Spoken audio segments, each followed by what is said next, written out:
All right, so let's dive right into this Proxmox mystery you've got going on. Oh, yeah. These server crashes that just kind of seem to come out of nowhere after days of, smooth sailing. Mm-hmm. We're going to unpack this guide called Identifying Causes of Unstable Proxmox Servers, from CPU errors to kernel panics, Okay. to hopefully help you figure out what is going on. It's Yeah. like we're digital detectives, Yeah. searching for clues in these like really frustrating crashes. And the fact that these crashes are intermittent Yeah. is a huge clue in itself. Oh, It gives us a starting point. okay. Something is being triggered under specific conditions. I see. Think of it like a car that only stalls at a certain speed. So today, we're going to be looking at 4 key areas where those triggers often lurk. Okay. Your CPU kernel version, RAM, and power management settings. Okay, so our first suspect is the CPU. Right. This guide highlights how common CPU-related errors are, Mm-hmm. especially if you've recently, tweaked your hardware. Yeah. It even mentions a specific error message you might see. Okay. Warning, CPU, 1 PID, 4122320 at kernelgroup.c6685 group exit, plus 0 by 1660 by 190. Wow. I'll admit that looks like something out of the Matrix to me, but Yeah. I'm guessing it's important. It is. Okay. While that message might seem cryptic, it's actually a pretty clear sign Okay. that your CPU is struggling to manage its workload. I see.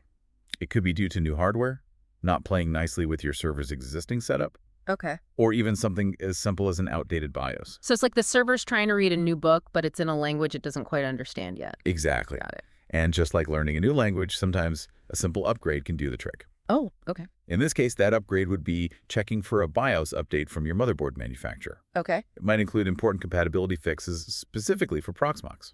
That makes a lot of sense. Yeah. It's like giving the server the proper dictionary for its new hardware. Now, there's another tweak that can help with CPU stability, though it might mean slightly higher power consumption. It involves disabling something called CPU C states. These are power-saving modes, but sometimes the constant switching between these states Right. can actually cause instability, especially on a server with fluctuating workloads. Exactly. So it's a trade-off, a little more power usage for a lot more stability. Mhm. Seems like a worthwhile exchange if it stops those crashes. For sure. Anything else we should be looking at when it comes to the CPU? One more thing. Heat.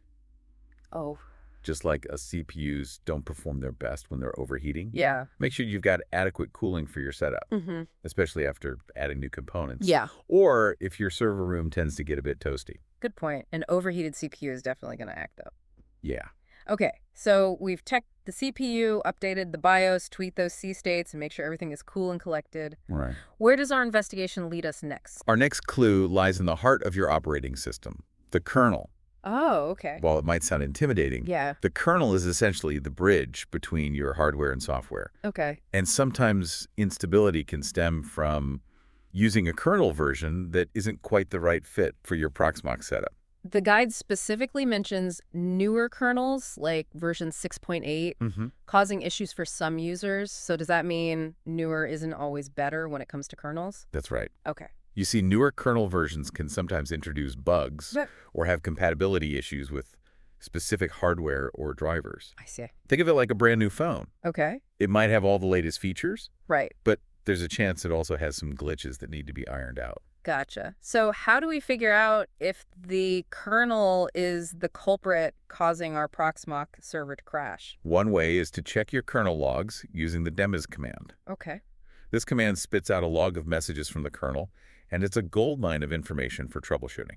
You're essentially looking for any errors or warnings, Got it. particularly those that pop up right before a crash. Okay. For example, you might see something like seg fault at 000007. That's a sign of a segmentation fault, Okay. which could point to a problem with the kernel or a driver.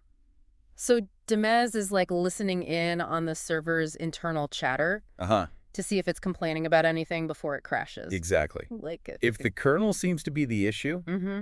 the guide suggests downgrading to a known stable kernel version, Yeah. like 6.5.x.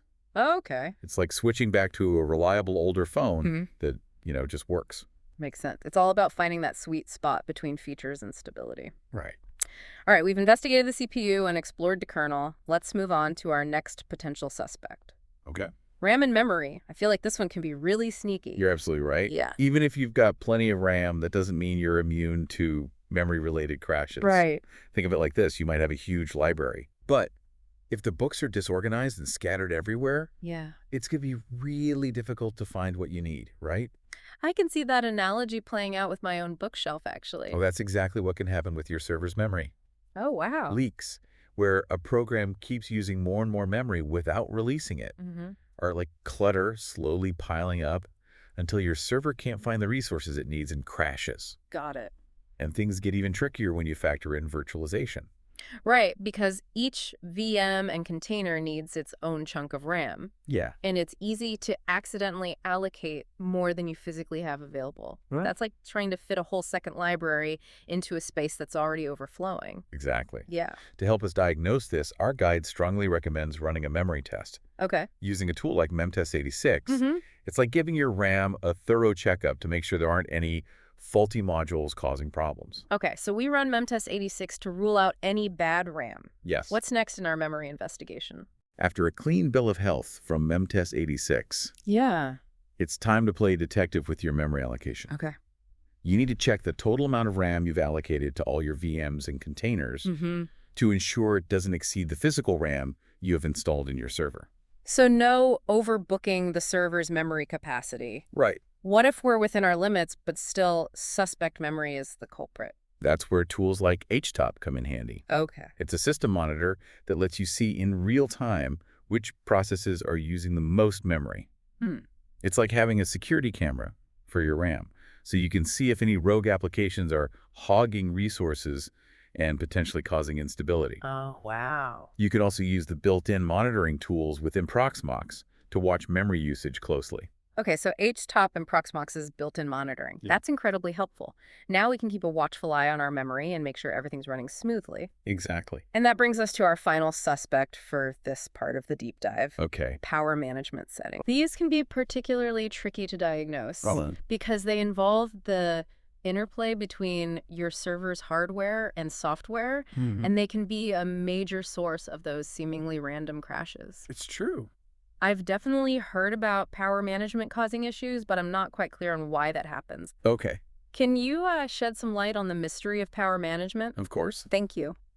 Features like C-states and speed step are designed to conserve energy Okay. by adjusting the CPU's power state based on its workload. Think of it like your car automatically shifting gears to save fuel. I see. However, these constant adjustments can sometimes cause instability, especially when you're running resource-intensive tasks Okay. or virtual machines that need consistent performance. So in some cases, those power-saving features end up causing more problems than they solve, Yeah, especially on a server where we need things to run smoothly. Right. Got it. And just like with those C states we talked about earlier, sometimes the solution is to simply disable them in the BIOS. It might mean slightly higher power consumption, but stability is key on a Proxmox server. It is. Are there any tools that can help us diagnose power management issues, Yeah. like that HTOP we discussed for memory? Absolutely. One tool I highly recommend is PowerTop. Okay. It's like a power meter for your system, Okay. showing you how much power each device and process is using. It can also help you identify any power-hungry culprits and even suggest ways to optimize your power settings for better stability and efficiency. Wow, that's really helpful. I'm definitely adding PowerTop to my Proxmox toolkit. That's right. Okay, so we've investigated 4 key areas: CPU, kernel, version RAM, and memory, and power management settings. Yeah. It feels like we've gathered a lot of clues in our quest to solve these Proxmox crashes. We certainly have, but remember, this is just the beginning of our investigation. Oh, right. We'll continue our deep dive in the next part, exploring more potential culprits and delving even deeper into the world of Proxmox troubleshooting. I'm already intrigued to see what other mysteries we uncover in part 2. Good. Until then, happy troubleshooting. Yeah, you too. Welcome back to our Proxmox deep dive. In the last part, we really focused on some of the usual suspects behind those, frustrating crashes. You know, CPU errors, kernel versions, RAM issues, and power management settings. It's like we dusted for fingerprints and gathered some initial clues. Exactly. But as with any good mystery, sometimes the culprit isn't immediately obvious. Oh, okay. It might not be just one thing, Right. but a combination of factors creating the perfect storm of instability. So it's not always as simple as like finding the smoking gun and calling it a day. Nope.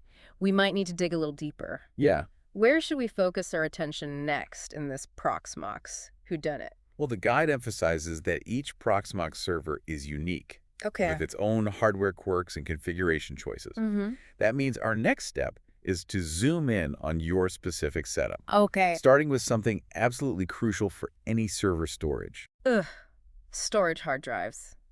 SSDs, the places where all of our precious data lives. Yeah. I can see how that could be a major factor in stability. Uh-huh. But how can something like a hard drive cause an entire server to crash? Imagine your storage drive as a librarian fetching books for your server. Okay. If that librarian is slow, disorganized, or prone to losing books altogether, it's going to cause major disruptions. I see. In a server, these disruptions can manifest as delays, errors, and ultimately crashes. So a slow hard drive could actually be the bottleneck, causing the whole system to like grind to a halt. That's right. And it's not just about speed. Okay. The health of your storage devices is critical too.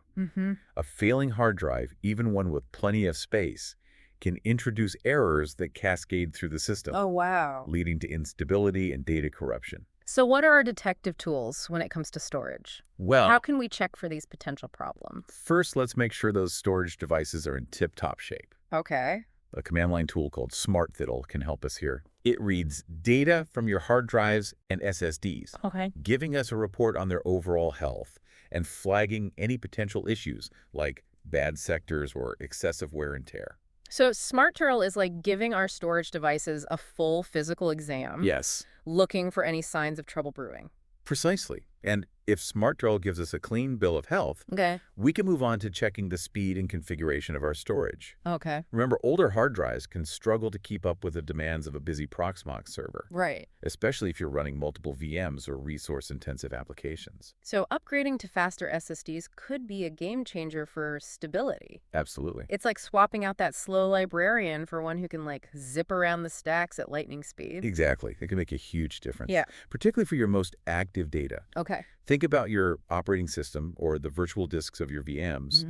Moving those to SSDs can significantly boost performance Okay. and reduce those storage-related bottlenecks.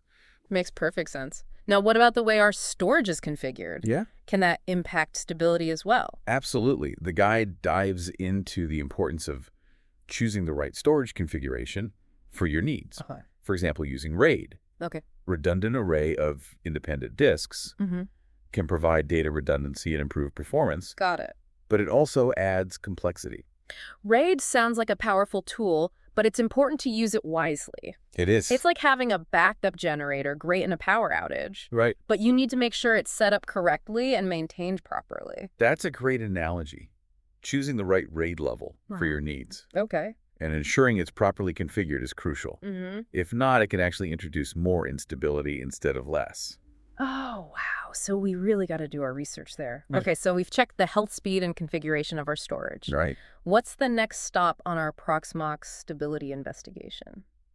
Our investigation now takes us to another critical component of your Proxmox server, Okay. the network. Let's go then. Think of it as the nervous system of your setup, Got it. allowing all the different parts to communicate with each other.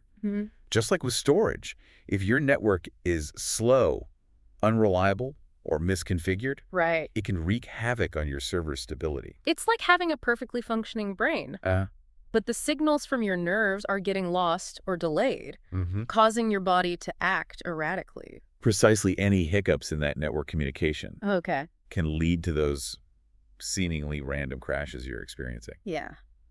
So where do we start with our network checkup? Well, the guide reminds us that the simplest things are often overlooked. You mean like making sure the cables are actually plugged in? Exactly. I've definitely fallen victim to that one before. It happens to the best of us. Yeah, for sure. Double check that your network cables are securely connected and in good condition. Okay. A loose or damaged cable can introduce all sorts of strange behavior. All right. Cables checked and secured.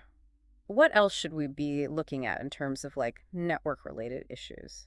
Let's turn our attention to your network switch or router. Okay. These devices are like the traffic cops of your network, directing data flow between your server and the outside world. Right. If they're overloaded or misconfigured, Yeah. it can lead to latency and packet loss, which can directly impact your Proxmox server stability. So it's not just about the server itself, but the entire network infrastructure it's connected to. That's right. It's like having a high-performance race car, but being stuck in rush hour traffic. Okay. You're never going to reach your full potential. Exactly. Yep. You might need to consider upgrading your network equipment. Okay. Or tweaking the configuration to ensure smooth and reliable data flow for your Proxmox server. We've covered storage and network connectivity. Any other hardware-related culprits we should be investigating? There's one more crucial piece of the puzzle that's often taken for granted. Okay. The power supply. The power supply. A reliable and consistent power supply is absolutely essential for any server. But it becomes even more critical when you're running virtual machines on Proxmox. Because if the power goes out, everything goes down, including all those virtual machines and the data they hold. Exactly. And it's not just about complete power outages. Oh. Even small fluctuations or surges can disrupt your server's operation, potentially corrupting data or even damaging hardware. So a stable power supply is like the bedrock of our Proxmox server's stability. It is. How can we ensure that bedrock is solid and reliable? The guide suggests a few essential steps. Okay. First, make sure you're using a high-quality power supply unit, PSU, that can comfortably handle the demands of your server and all its components, Okay. including those power-hungry virtual machines. It's like the foundation of a house. You want it to be strong enough to support everything built on top of it. Yes. No skimping on the PSU. Absolutely. And in addition to a robust PSU, Okay. consider adding another layer of protection with a surge protector, Okay. or even better, an uninterruptible power supply, UPS. So a UPS is like an insurance policy for our server, protecting it from those unexpected power hiccups. Precisely. A UPS acts as a buffer, providing clean and consistent power, even during fluctuations or brief outages. I see. It might not be necessary for everyone, but if you live in an area with unreliable power or if your data is particularly valuable, Yeah. a UPS can give you peace of mind. This deep dive is really painting a complete picture of all the factors that can influence Proxmox stability.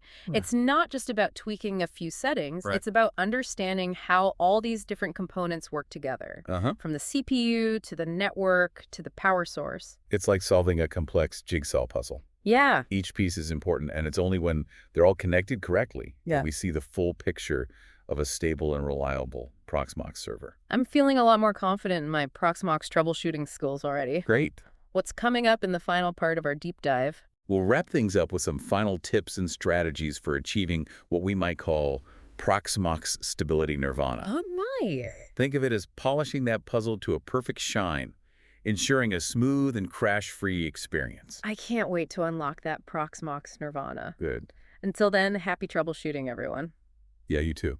Welcome back to the final part of our Proxmox stability deep dive. Okay. We've been on quite a journey, haven't we? We have. From CPU quirks to network intricacies, we've explored like a whole ecosystem of potential culprits behind those like frustrating server crashes. It's like we've been piecing together a complex puzzle. Right. Examining each component to see how it contributes to the overall stability of your Proxmox server. Exactly. And now with all those puzzle pieces laid out before us, it's time to talk about the big picture. Okay. What are some key takeaways from our investigation that can help listeners achieve that Proxmox stability nirvana you mentioned earlier? Well, if there's one overarching theme that's emerged throughout this deep dive, it's the importance of taking a holistic approach to troubleshooting.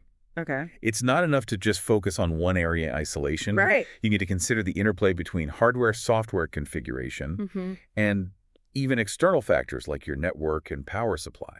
It's like realizing that the culprit isn't just one rogue element, but a combination of factors creating the perfect storm of instability. Precisely, and that's why it's so crucial to be systematic in your approach. Right. Don't jump to conclusions or make random changes without understanding the potential consequences. Start with the basics, check the logs, rule out the common culprits we've discussed, and then dig deeper into the specifics of your setup. So it's like being a detective, carefully gathering evidence and following the trail until we uncover the root cause of the problem. Yes. Speaking of detectives, the guide we've been using throughout this deep dive emphasizes the importance of staying one step ahead of those potential problems. That's right. It's all about being proactive rather than reactive. One of the best ways to do that is to stay up to date with the latest patches and security fixes for your Proxmox host. It's like giving your server regular checkups to catch any potential issues before they turn into major headaches. And while we're on the topic of preventative measures, Yeah. there's another crucial element we can't overlook: backups. Backups, the unsung heroes of the IT world. Right? It's easy to forget about them until disaster strikes, but Yeah. trust me, having a robust backup strategy in place can save you countless hours of frustration and potentially even prevent data loss. It's like having a safety net for your entire Proxmox setup. Uh-huh. You might not need it often, but when you do, you'll be incredibly grateful you took the time to set it up properly. Absolutely. So make sure you have a reliable backup solution in place. Right. And test it regularly to ensure it's working as expected. Okay. You don't want to find out it's not functioning properly when you actually need to restore data. Great advice. So we've covered the importance of a holistic approach, staying up to date and having a solid backup strategy. Yeah. Any other final tips you'd like to share with our listeners as they embark on their quest for Proxmox stability? One final tool I highly recommend adding to your Proxmox arsenal is monitoring. Monitoring. Hi. Don't just wait for problems to arise. Proactively monitor your server's performance and resource usage. Good. It's like having a dashboard that gives you real-time insights into your server's health, allowing you to spot potential issues before they escalate into crashes. I can see how that would be incredibly helpful. Yeah. Are there specific tools you recommend for monitoring Proxmox servers?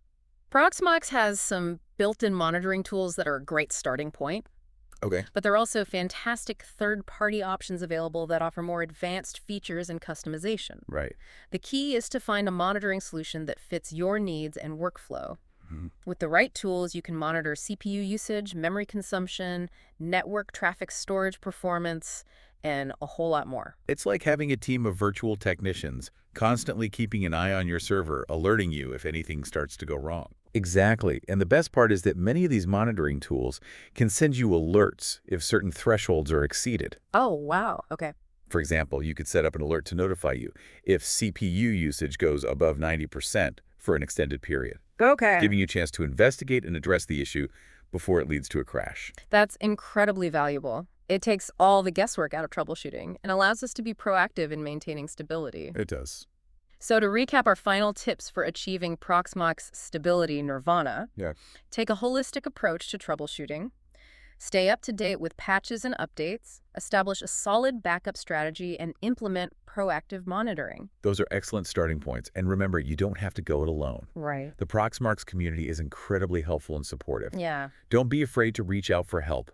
Share your experiences and learn from others who have faced similar challenges. That's a great reminder. The Proxmox community is a fantastic resource for anyone working with this powerful platform. It is. And with that, we've come to the end of our deep dive into Proxmox server stability.